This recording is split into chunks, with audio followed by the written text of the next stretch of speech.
Merci, Monsieur le Premier ministre, d'être parmi nous à Paris aujourd'hui. Et je dois vous dire combien je suis heureux d'accueillir aujourd'hui à Paris le Premier ministre du gouvernement de transition soudanais, M. Abdallah Hamdok. C'est votre premier déplacement officiel sur le sol européen. Il est à Paris dans un jour un peu particulier pour la vie de notre nation. Vous nous avez fait l'amitié d'être présent à l'office solennel qui a été rendu ce matin en l'honneur du président Chirac et d'être à nos côtés. Et je voulais vous en remercier très sincèrement. Et votre présence aujourd'hui est aussi le signe d'une histoire qui se poursuit et de ce lien également très particulier que le président Chirac avait avec l'Afrique. Soyez remerciés en tout cas de votre présence à cet office. Et je suis pour ma part très heureux de vous avoir aujourd'hui. En effet, 2 semaines après la visite à Khartoum de Jean-Yves Le Drian, notre rencontre marque véritablement une nouvelle étape dans le rapprochement entre nos deux pays. Et j'y vois une marque d'amitié, mais aussi un symbole. Vous l'avez dit vous-même, Monsieur le Premier ministre, à la tribune des Nations Unies, la révolution soudanaise est sœur de la révolution française. Et c'est au nom de la liberté, de l'égalité, de la fraternité que le peuple soudanais s'est soulevé à partir de décembre dernier. Et j'ai eu l'occasion moi-même de le dire à la tribune des Nations Unies, et vous l'avez noté, que ce courage de la paix, de la transition, votre jeunesse, votre nation l'a eu. Et je veux ici souligner le courage de sa jeunesse qui a manifesté pacifiquement, des semaines durant, parfois au prix du sacrifice suprême. Le courage de ces femmes, puissantes, conscientes de leur dignité, qui ont revendiqué leur droit à choisir leur destin et celui de leur pays. Le courage de ces artistes qui ont su magnifiquement écrire, peindre, chanter l'espoir d'un Soudan nouveau, comme les personnages de romans de Tayeb Sali, comme la musique de Mohamed Wardi.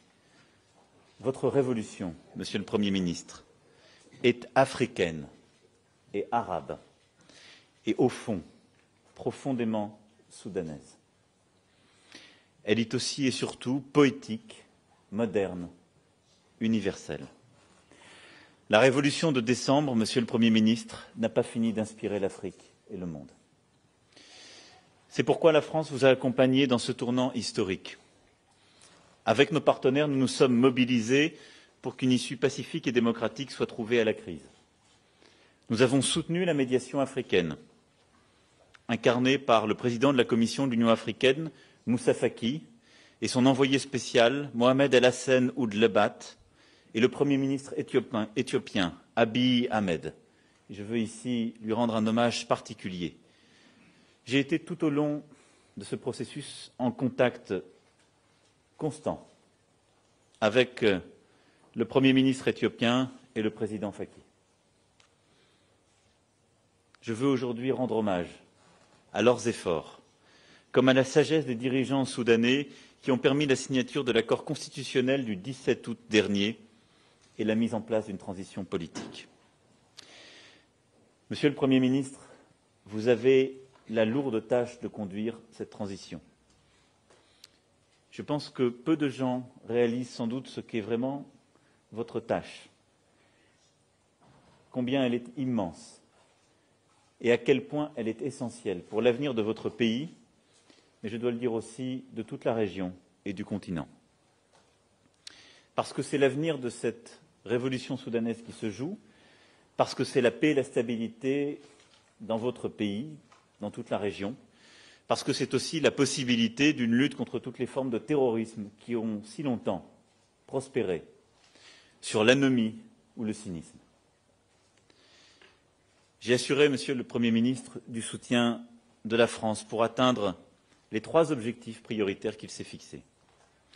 Faire la paix avec les principaux mouvements rebelles, en particulier ceux du Darfour.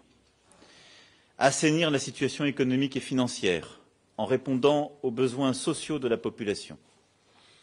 Jeter les fondements d'un nouveau régime civil et démocratique en vue d'élections libres fin 2022. L'année qui vient est donc absolument décisive. Le premier de ces défis, le plus urgent aussi, c'est la paix. Les négociations engagées avec les groupes rebelles du Darfour, du Sud Kordofan et du Nil bleu ont débouché sur une feuille de route commune signée le 11 septembre à Djouba. Et la symbolique de votre déplacement, de ce premier déplacement effectué en dehors de Khartoum, était à cet égard essentielle. Ce processus doit maintenant aboutir à un accord global, une paix des braves incluant tous les anciens belligérants. C'est dans cet esprit que nous avons facilité l'entretien que le Premier ministre Hamdok a eu hier avec Abdelwahid Nour, qui se trouve dans notre pays. La décision d'accepter cet entretien que vous aviez souhaité fut une bonne décision et je pense que l'étape franchie hier, une étape essentielle. Les Soudanais méritent de vivre enfin en paix et en sécurité et seul le dialogue peut les y conduire. L'urgence est aussi économique. Pour vous aider à y faire face, la France portera son appui à un niveau inédit. L'Agence française de développement mobilisera une enveloppe de 60 millions d'euros imminente pour accompagner la transition. 15 millions d'euros pourront être engagés dans les prochaines semaines. Nous avons échangé avec le Premier ministre sur les modalités de cette aide qui devra bénéficier en particulier aux populations les plus vulnérables. Nous continuerons bien évidemment à plaider auprès des États-Unis pour que le Soudan soit retiré de la liste des États soutenant le terrorisme, ce qui lui permettra de normaliser ses relations avec les institutions financières internationales. C'est un combat essentiel et nous vous appuierons entièrement. Premier créancier du Soudan au sein du Club de Paris, la France se mobilisera pour accélérer l'annulation de sa dette extérieure dans le cadre de l'initiative pour les pays pauvres très endettés. Le travail a commencé avec nos équipes. Une assistance technique dans la mise au point des réformes nécessaires à la reconstruction de l'économie soudanaise a été mise en place et nous serons là aussi à vos côtés. Et dès que les décisions américaines seront prises, nous pourrons restructurer ainsi la dette ensemble. Plus largement, il est nécessaire que l'expérience soudanaise soit un succès pour votre population et que les dirigeants courageux de la région, je pense en particulier au Premier ministre d'Éthiopie et vous-même, soient accompagnés comme il se doit. C'est pourquoi j'ai décidé que la France accueillera une conférence internationale de mobilisation des bailleurs publics et privés internationaux pour accompagner votre pays et la région. C'est ensemble que nous en construirons l'agenda et les ambitions. Je souhaite enfin que le nouveau cours pris par le Soudan soit l'occasion de resserrer encore les liens humains entre nos deux pays.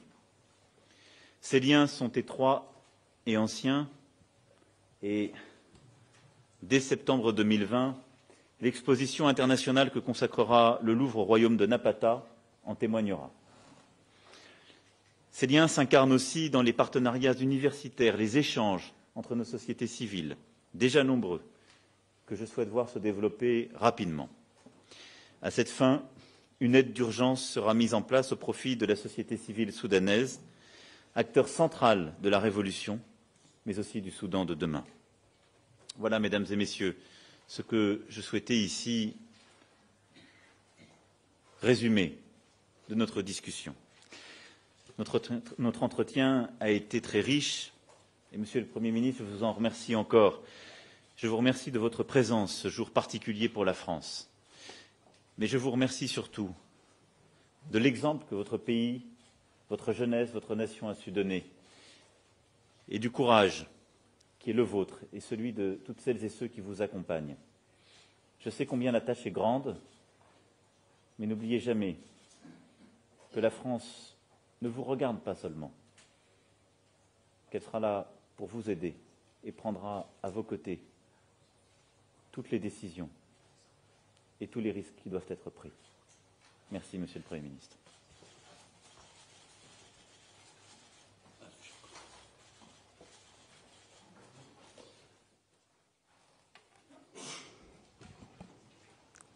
فخامة الرئيس ماكرون، الحضور الكريم،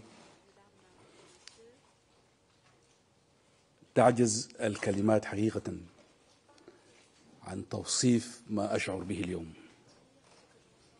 هذا الشرف عظيم وكبير أن نستقبل بهذا الود وهذا الحماس وهذا الدعم. ألف شكر فخامة الرئيس.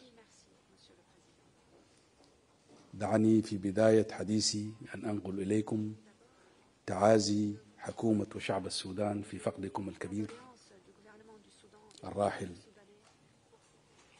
رئيس جاك شيراك، وكان قريب جدا من القارة الأفريقية. أنا لا أقول سعيد أني جيت في هذا اليوم، لكننا نشعر أننا كان لازم نحضر ونشارككم في هذا الفقد. فخامة الرئيس، ما قلته في الأمم المتحدة للعالم مخاطب شعوب العالم عن الثورة السودانية محل تقدير من كل الشعب السوداني، وقد تم نشره في كل قنواتنا المسموعة والمرئية والمكتوبة. دعمك من منصة العالم يشكل فخر وإعزاز لنا وسند نحن نفخر به، وتمنى أن نعمل معا لنعبر ببلدنا إلى بر الأمان. أتفق مع كل كلمة ذكرتها في التلخيص لما تم بيننا، وأنا سعيد جدا بذلك. حقيقة ما حصل في السودان هو تغيير عميق. السودان will never be the same again.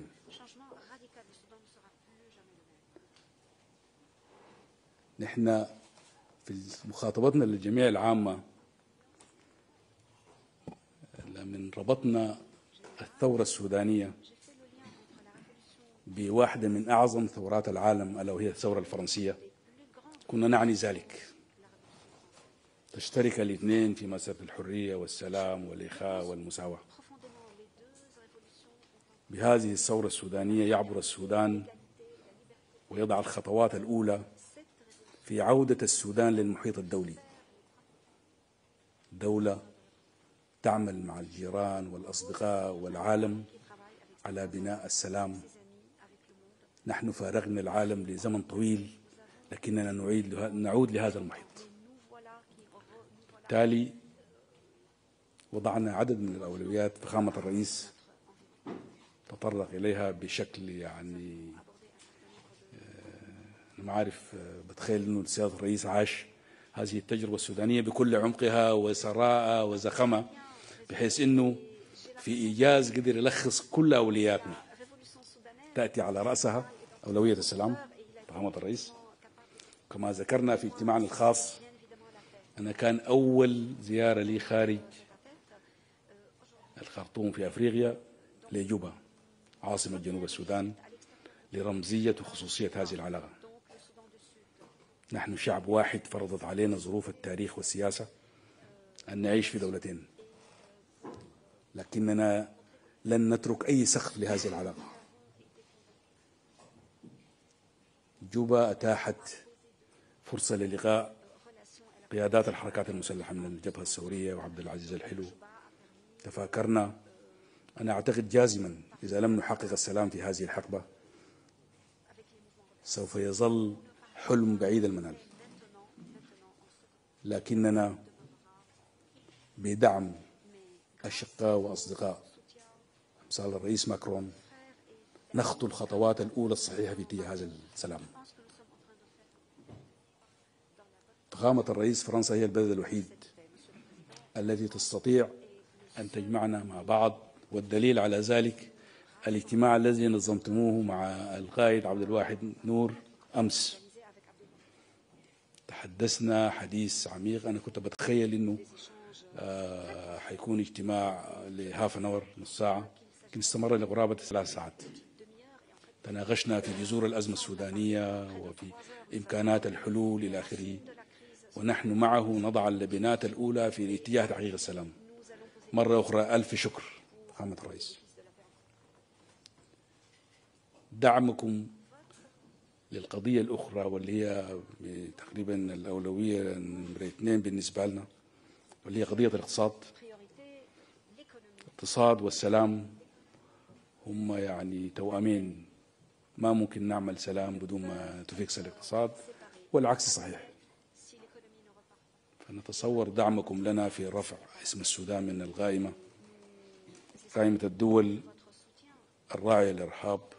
حقيقة فخامة الرئيس، شعبي لم يكن في يوم من الأيام داعما للإرهاب. دعم الإرهاب ارتبط بالنظام السابق. نحن شعب مسالم، ونتمنى بدعمكم أنه يتم رفع السودان من هذه القائمة،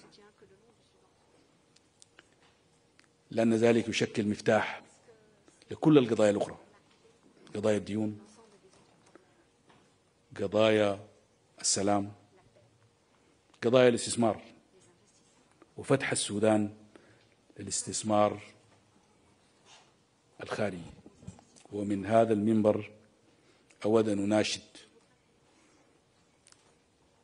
الشركات ورأس المال الفرنسي، مرحبا بكم مجددا في السودان، فقد غبتم عنا لزمن طويل، وحان الوقت لتعودوا لنعمل معا لبناء هذا البلد الجميل.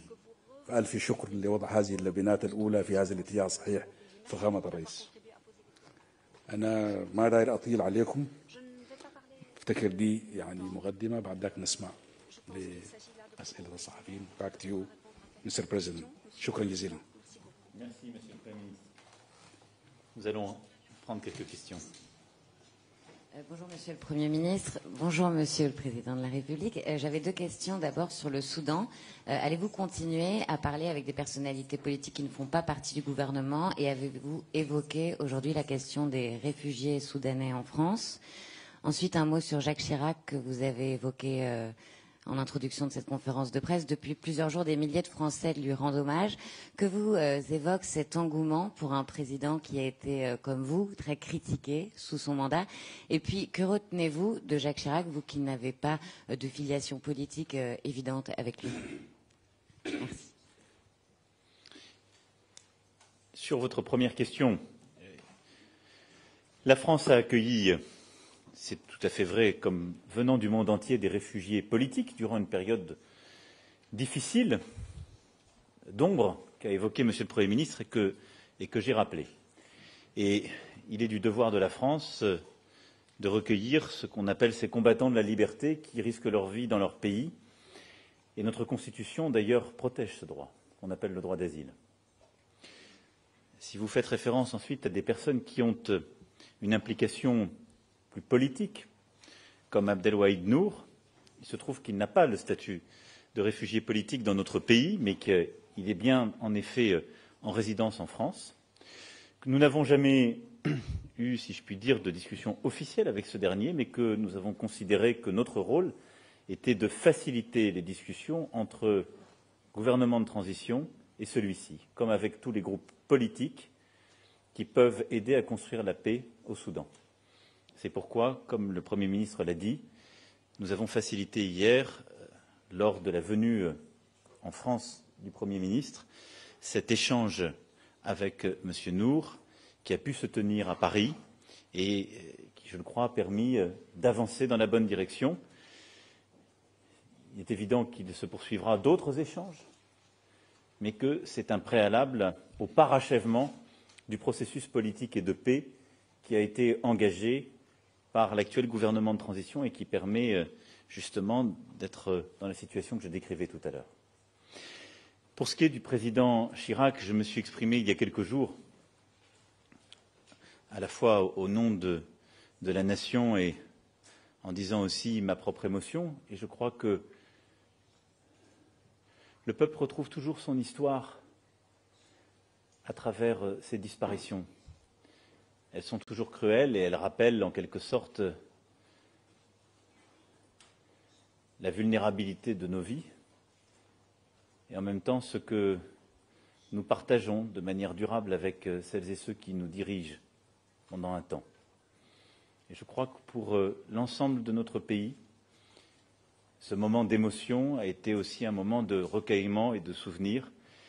Et nous avons revécu ces années, les grandes décisions prises, ce que le président Chirac a pu représenter du pays, les moments forts que j'ai rappelés il y a quelques jours, et je crois dans lesquels chacun a pu se retrouver, et puis parfois des émotions plus anodines, des souvenirs plus personnels, et des souvenirs entremêlés, si je puis dire, d'émotions et de rire. C'est ça la vie d'un pays. Et je crois que ces moments nous font pleinement toucher du doigt combien, avec le temps qui passe, on s'écarte de l'écume des choses. Et on regarde au fond si les grandes décisions ont été prises ou pas, et comment un lien profond se construit. J'ai été pour ma part, à titre personnel, touché, comme je l'ai dit le soir même du décès du président Chirac, et en essayant d'exprimer pas seulement mon émotion, mais celle du pays. Mais j'étais heureux de l'esprit qui a régné ces derniers jours. Heureux de cet esprit-là, de concorde, de recueillement, d'apaisement, de bienveillance.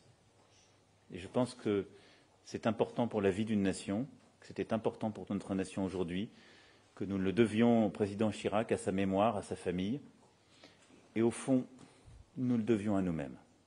Voilà.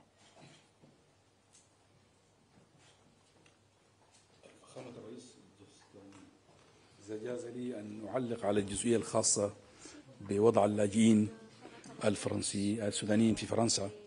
نحن نقدر بشكل كبير الدور الذي لعبته فرنسا حكومة وشعبا في استضافة، يمكن نحن أكبر تجمع لجالية مهاجرة في الغرب موجود في فرنسا، أكثر من 30-40 ألف احتضنهم المجتمع الفرنسي. لكننا نعمل جاهدين في أننا سوف نخلق الظروف الملائمة في بلدنا التي تسمح بأن نستطيع أن نوفر المناخ الملائم لشبابنا ليظلوا يعملوا في البلد لبنائها، ونتمنى أن نقنع هؤلاء المهاجرين إنهم يرجعوا عشان يساهموا في بناء السودان الجديد. فمع بعض سوف نعمل لذلك. نحن نعتقد إن الهجرة هي تعبير حقيقي عن غياب الحكم الرشيد، غياب التنمية، غياب كل المسائل التي تساعد على بقاء هؤلاء. ده هو مستقبل أفريقيا ومستقبل السودان. نحن عايزين إنه يظل نقدر نخلق الظرف الملائم ليتيح لهؤلاء الشباب الاستمرار في بلدانهم هنا. ألف شكر. بسم الله.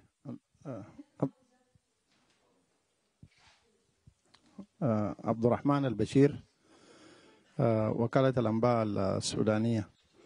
تعلمون فخامة الرئيس إيمانويل ماكرون المرحلة الدقيقة التي يمر فيها السودان، تحتاج من فرنسا أن تقف مع السودان للعبور إلى بر الأمان. نريد أن نسأل حول مساهمات فرنسا باعتبار لها نفوذ في نادي باريس لإعفاء ديون السودان الخارجية التي أقعدت بالاقتصاد الوطني. سؤال آخر هو أنتم ذكرتم بأنكم ستستضيفون مؤتمرا للمانحين لدعم السودان. متى سيكون المؤتمر أو تم تحديد تاريخ له؟ شكرا جزيلا. Merci beaucoup pour votre question. Écoutez, nous serons aux côtés, comme je l'ai dit, du Soudan à de multiples égards. D'abord, sur le plan politique, pour aider à finaliser les discussions en cours, nous venons de l'évoquer, et pour consolider le gouvernement de transition. Ensuite, sur le plan économique, par une aide bilatérale inconditionnelle de très court terme, que j'ai évoquée dans mon propos introductif, et ensuite par un travail de conviction auprès du département d'État américain pour lever les sanctions et sortir le Soudan de la liste des États terroristes. Cette actualisation de la liste est indispensable pour donner toutes ses chances à un gouvernement de transition et acter de la réalité de la situation que nous connaissons sur le terrain. Ce point est un préalable aux autres étapes, parce qu'aussi longtemps que le Soudan figure sur cette liste, il est très difficile de procéder à une restructuration en Club de Paris, comme il est très difficile d'accueillir de nouveaux investissements internationaux. Et donc, nous nous concentrerons aux côtés du gouvernement de transition sur ce travail de conviction. Ensuite, notre aide se caractérisera par plusieurs initiatives. D'une part, un travail dans le sein du Club de Paris, comme je l'ai dit, de restructuration de la dette, avec un échéancier qui sera à travailler et des réformes qui sont à conduire, et le groupe de travail a commencé à se constituer. Ensuite, à travers cette conférence que j'ai décidé et proposé au Premier ministre il y a un instant, qui permettra de faire revenir des bailleurs internationaux publics et privés, et enfin aussi par l'intensification des relations de personnes sur le plan universitaire, sur le plan des échanges entre sociétés civiles, comme sur le plan culturel, ce qui est pour moi un des leviers importants de réussite aussi de ce gouvernement et des échanges entre nos pays. Le calendrier précis sur la conférence dépend du calendrier de levée des sanctions par le département d'État américain. C'est pourquoi je ne peux pas vous donner aujourd'hui de date. Nous allons préparer si je puis dire, les deux ensemble de manière ordonnée. Très bien. Y a-t-il d'autres questions? Madame, vous aviez une question, je vous en prie.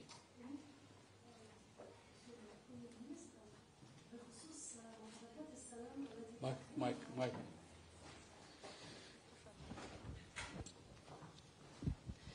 بخصوص محادثات السلام التي تعطونها الأولوية في السودان لإعادة البلد إلى سكة الدول بين هيئة الأمم، هل لكم أن تعطونا ملخصا عن المحادثات التي جرت في جوبا مع الفصائل المسلحة، وماذا بخصوص الانتقادات التي طالتكم حول أنكم لا تتحدثون مع كل الفصائل المسلحة، بمعنى أن الفصائل المسلحة الصغيرة لم تشملها بعد المحادثات أو المفاوضات؟ شكرا.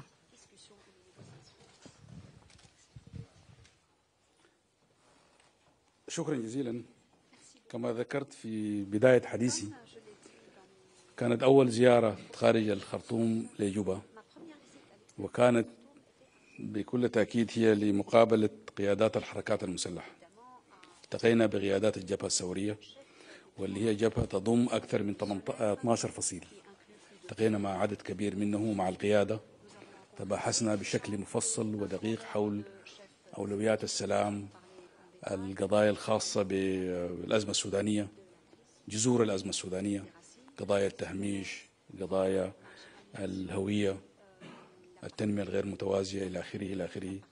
أيضا أتيحت الفرصة لأول مرة من الشمال، يعني في الظرف الفات في الحكومة، تلتقي بالقائد عبد العزيز الحلو ووفد من الحركة الشعبية لتحرير السودان شمال.